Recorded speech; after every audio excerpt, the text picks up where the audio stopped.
Hi everyone! If you're new, I'm Mina and welcome to my channel. I'd really appreciate it if you could subscribe because it really helps to support me.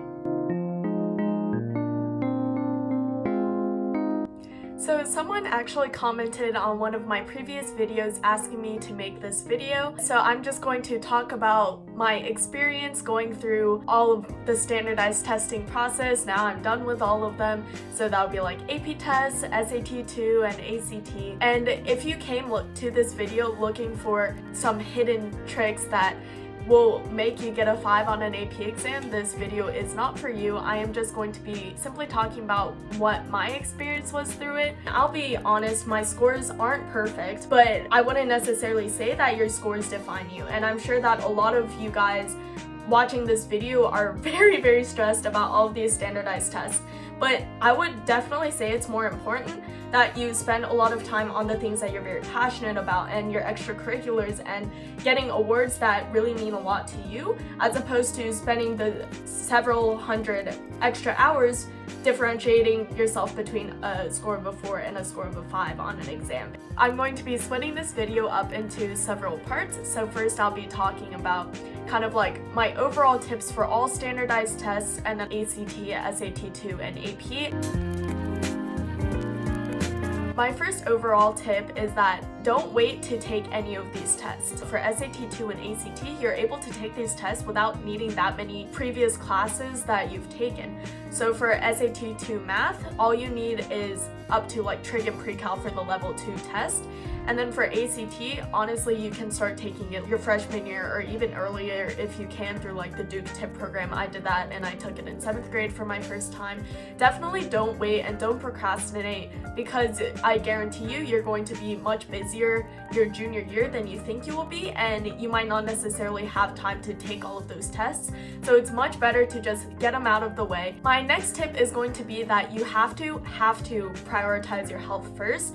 No test is important enough for you to be super sleep deprived for several weeks or be really incredibly stressed out. So you need to make sure that you prioritize your health first.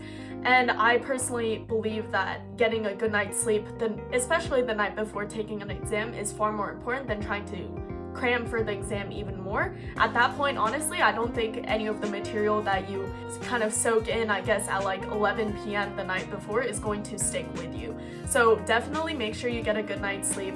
Eat a healthy breakfast in the morning so you'll feel very energized. Before taking the test, I used to do a couple of simple math problems just to make sure my brain is awake.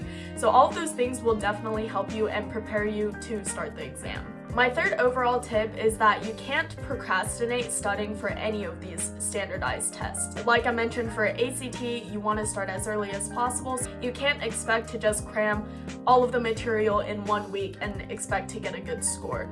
So you gotta start early, and the earlier the better, and trust me, you'll be super thankful for that later. And then my last overall tip is that you need to be consistent with your studying. And by that, I mean you don't want to cram everything the week before you take an exam, because it's not going to stick as well in your mind.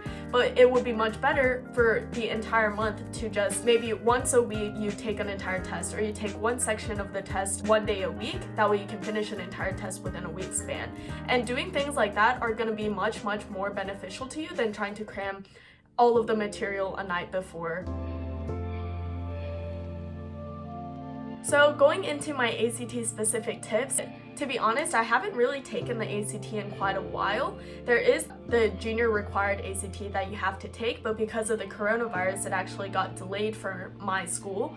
And so we ended up taking that our senior year just a couple months ago last semester. But that was the first time I had taken it, I believe, since freshman year. I actually didn't really care about the junior required ACT just because I had a score that I was happy with, so I didn't study for it at all.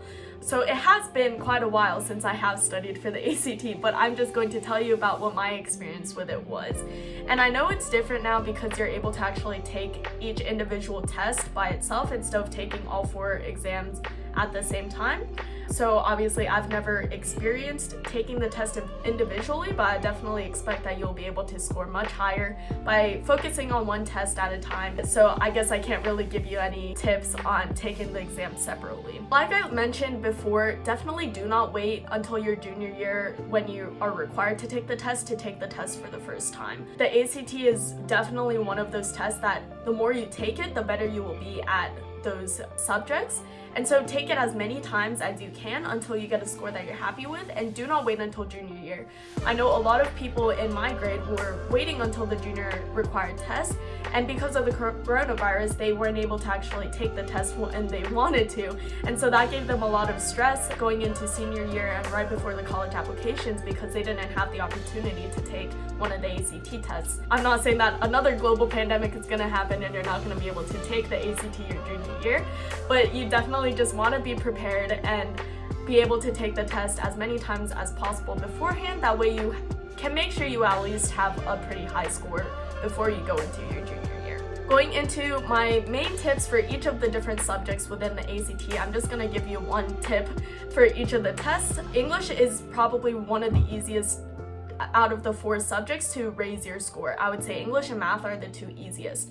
For English, there are a lot of tips that are given to you in like any kind of ACT book that you can buy, and probably the main tip that you're going to get is usually the shortest answer is the most correct answer, just because it's simple, it's straightforward, and probably 80 to 90% of the time that is the correct answer. I would also say that semicolons and periods basically mean the same thing in grammar, and so if you have a question that gives you both a semicolon and a period in the same place, probably neither of them are the correct answer. Those helped me a lot when I was taking the English ACT. Going into reading was probably the most difficult test for me, just because I'm not really an avid reader. I don't read for fun. I used to, but not so much anymore. So I'm quite a slow reader, but everyone is different, and so I know some people can just like super easily skim a page and process all of the information. Other people need to really take their time reading every single word in order to understand what's happening in the passage. But there are actually a lot of different strategies that work for a lot of different people for this section. So I heard about people looking at the questions first, then skimming the passage to find the answers for those exact questions. Other people read the passage in its entirety first before even looking at the questions at all. So definitely just take a lot of these practice tests, and if you're not getting the score that you're aiming for on the practice exams, try different strategies and see what works best for you, because it's definitely going to be different for every individual. For the math section, absolutely know how to use your calculator. Personally, I don't think that the math content itself is all that difficult. I mean, sometimes they throw in like random calculus questions, which is strange because I would only expect them to go up to pre-cal. But if you know how to use your calculator, you're going to know basically everything on the math ACT test. I use a TI-84 and it worked absolute wonders for me. Definitely know how to use each of the different apps on your calculator. So for example, there's like a root solver that can find the zeros of an equation up to the 6th or 7th power, and so that was really helpful. There's like a systems of equation solver. You're able to use matrices in the calculator, and obviously graphing functionalities. So there are so many functions that a lot of people don't know how to use on their calculator, so definitely make sure you know how to use that. It will help you so much. Science was probably the second most difficult for me compared to the reading test. Science is basically like a glorified reading. That's what a lot of people like to call it. You don't need to have taken a lot of science classes to do well on this section of the test, but I would say it definitely helps. So for example, I know after I took my physics class, it made me understand the physics passages a little bit better, but it's definitely not necessary for you to have taken classes in order to do well on this portion of the exam. I would say probably wait for the passage where it compares like several scientists' point of views and it's just reading instead of having graphs or charts. I would save that one for the last, just because that tends to be the hardest part of the science exam. Going into my tips on AP specific subject tests, I'll be honest, I didn't really care about getting a 5 on the exam. I pretty much just wanted to get a 4 or a 5 and just pass the exam.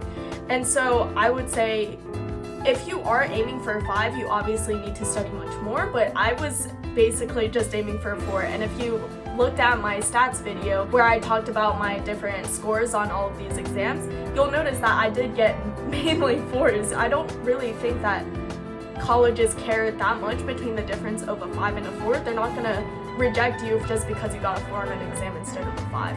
And so definitely make sure that you look at your priorities. I'm sure a lot of you watching this video are aiming to get 5s, and that's amazing, but that does mean that you need to put in a lot more effort if you want to get 5s on these exams instead of just simply getting a 4 or just passing and getting a 3. You have to study outside of class. Take as many practice tests as you can. That's going to be really helpful. In terms of books that I used to study for these exams, I mainly used Princeton Review.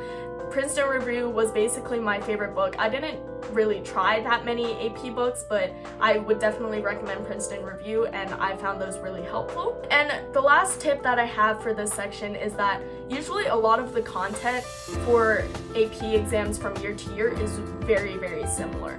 So for example, when I was taking AP Calculus BC my freshman year, I don't remember what they're called, it's been a while, but for one of the open response questions, almost every single year, it was always about like Taylor series or expansion. And so I knew that, but I also didn't really care that much about figuring out series. That was probably the hardest part of Calculus BC. I'll be honest, I didn't really necessarily want to spend so much time trying to learn that section of AP Calculus BC, just because I knew that even if I didn't get that question right, but I completely understood all of the other content covered in Calculus BC, I would still get a 5 on the exam. Going into SAT2, I only took 2 subject tests. So I took the math level 2 and I got an 800, and then I took the physics 1 and I believe I got like a 720. And for the math, I would definitely just say don't wait to take that exam, because the material doesn't go past trig and pre-cal. So I took math level 2 my freshman year just because I had already taken up to trig and pre-cal, and so I knew all of the material that was going to be on there. And math has always come somewhat easy to me, so I didn't really have to study that hard for that test. But definitely if you're trying to take this and you're not super strong on math, then you will obviously want to take a lot of practice exams. The physics exam actually covered both physics 1 and 2 material.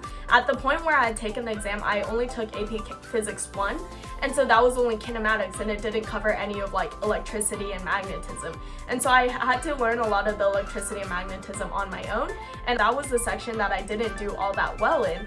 And so if you are in a situation that was like mine, where you took physics 1 but you didn't take physics 2, just make sure that you study a lot for the physics 2 section. I'm not super proud of my score, but just because of the coronavirus, since colleges didn't even look at your SAT subject tests, I decided not to retake it, but that's unlikely to happen for all of you guys. And so definitely take it as early as you can. Even if you don't take the AP class, you can still self-study and still get a great score on the physics test, I'm sure. So thank you guys so much for watching this video. If you found it helpful, please subscribe and like this video. That would really help me out a lot. And if you have any questions or comments, please put them in the comment section below. I am more than happy to answer them, and see you in my next video. Bye!